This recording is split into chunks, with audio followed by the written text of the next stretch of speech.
여보, 어제 그 목사님 얘기요. 우린 주께 죄를 회개하고 사함받아 은혜로 구원받았으니 주님 오실 때 우린 천국에 가지 구원 사역은 없을 거라고 했잖아요. 뭔가 좀 아닌 것 같은데 잘 모르겠어요. 어떻게 생각해요? 나도 그거 잘 모르겠더라고. 저기 계시네. 저 왔어요. 전능하신 하나님은 하나님 경영 계획의 모든 비밀을 풀어주셨어요. 자매님, 방금 물어보신 거요. 말씀에 분명한 답이 있어요. 그래요? 여기 앉읍시다. 네. 전능하신 하나님 말씀 보면 알 거예요. 그래요. 자매님, 앉아요. 네.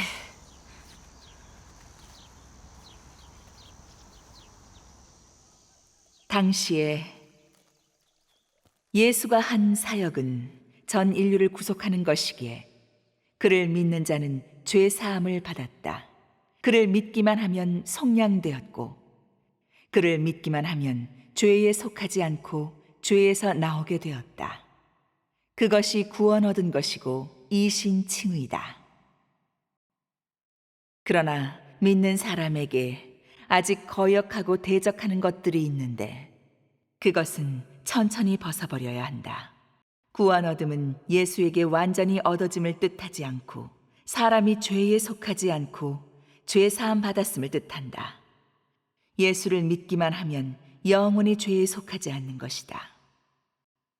사람이 모두 구속되어 죄는 다 사함 받았지만 그것은 단지 하나님이 과오를 기억하지 않고 사람의 과오에 따라 대하지 않는다는 것이다.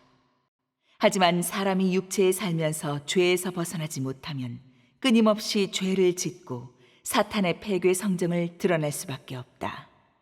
이것이 바로 끊임없이 죄 짓고 끊임없이 사함받는 사람의 삶이다. 대다수의 사람들은 낮에는 죄 짓고 밤에는 자백한다. 그러므로 속죄제가 사람에게 영원히 유효하다고 해도 사람을 죄악에서 구원해낼 수 없는데 그것은 구원 사역을 반만 완성한 것이다. 그 까닭은 사람에게 아직도 패괴 성정이 있기 때문이다. 그것은 죄보다 더 깊은 것이고 사탄이 사람 안에 심어놓은 것이며 깊이 뿌리 박힌 것이다. 사람의 죄는 발견하기 쉽지 않다.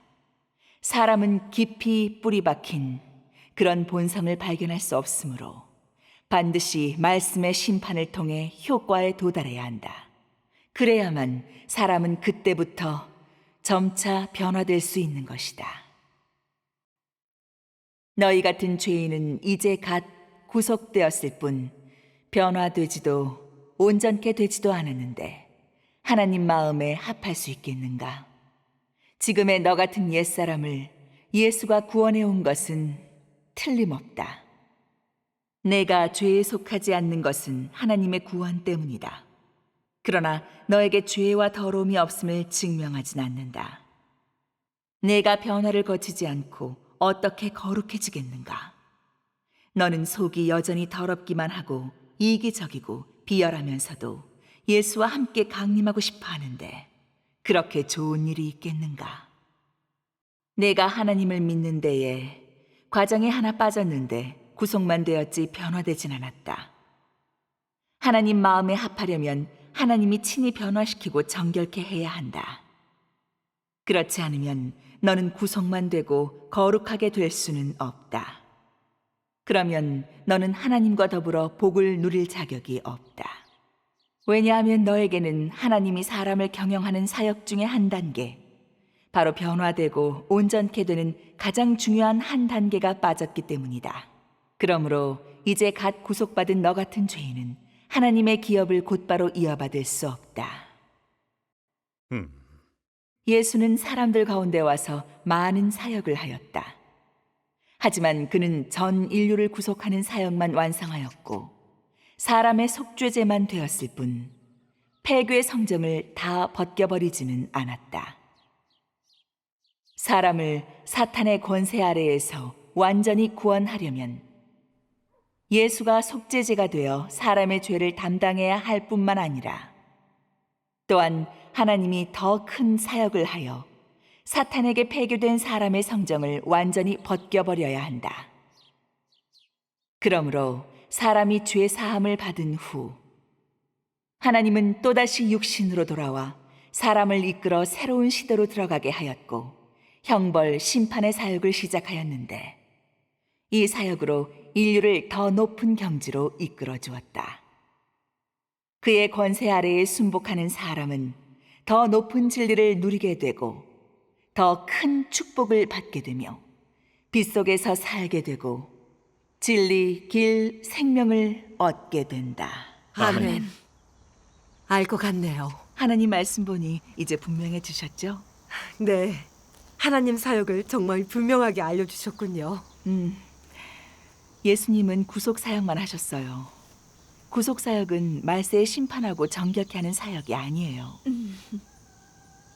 주를 믿어 죄 사함을 받고 이신칭의로 구원 얻어 율법의 제한과 저주에서 벗어났지만 여전히 계속 죄를 짓고 있죠. 주님을 믿어서 우리가 죄 사함을 받긴 했지만 사람의 죄 짓는 본성은 여전히 존재하고 해결받지 못했다는 거죠. 그렇게 죄 짓는 본성에 묶여 있어서 계속 사탄 성정으로 사는 거예요. 타락된 육체를 만족시키고 자기를 높이고 교만하고 독선적이죠. 그렇지. 특히 시련이 닥칠 때면 주님을 원망하고 논단하고 심지어 배반도 해요. 말씀을 실행하지 못하고 말씀의 실제도 살아내지도 못해요. 늘 주님께 죄를 자백하며 주의 이름으로 사역은 해도 죄의 속박에서 벗어나지 못하고 날마다 죄 짓고 자백하는 악순환에 빠져 있어요. 예수 믿는 사람에겐 다 있는 문제예요. 맞아요. 사실이 그렇죠. 주님은 거룩해요. 거룩하지 않고 주를 뵙지 못하죠. 그럼 이렇게 늘 죄 짓고 자백하고 거짓말로 속이고 주님을 알지도 못하고 순종도 없는 사람이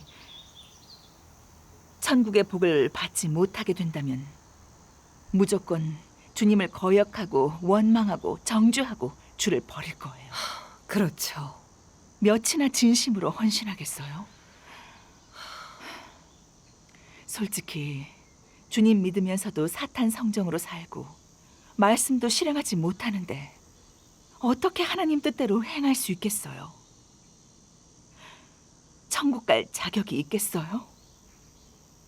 그런 사람도 천국 간다면 천국이 세상과 뭐가 다르겠어요? 다를 게 없죠. 네. 온 교계가 왜 하나님께 저주받고 버려졌겠어요? 그게 다 사탄 성정으로 살면서 늘 거짓말로 죄짓고 대적해서 그렇잖아요. 그렇지. 주의 재림을 거부하는 것도 모자라 하나님의 말세 사역을 정죄해요. 말세 그리스도와 적이 돼서 칼을 겨누는데 어떻게 하나님의 저주가 없겠어요? 그렇죠. 맞아요. 하나님의 공의 성품이 어떻게 하나님을 대적하는 세력을 용납하시겠어요? 오늘날 보면 말세의 말씀과 사역은 전능하신 하나님 교회에서만 이루어져요. 교계에서도 안 되고 세상은 말할 것도 없고요. 그게 무슨 뜻일까요?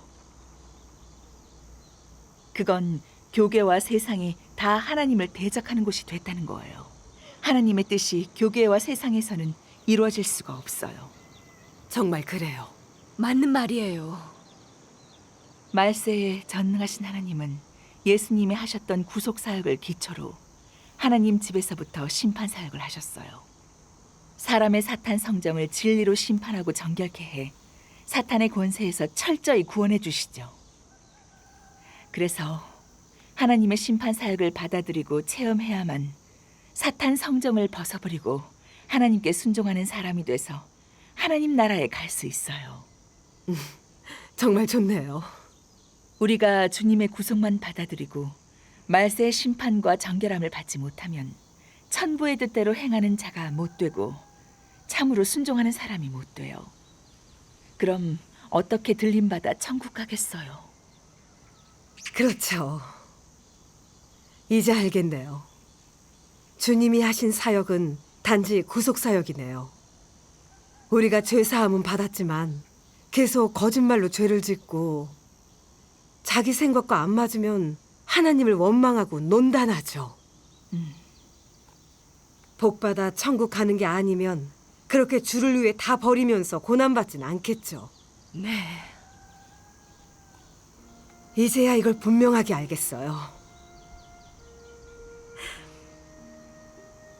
그동안 너무 단순하게 생각했었네요.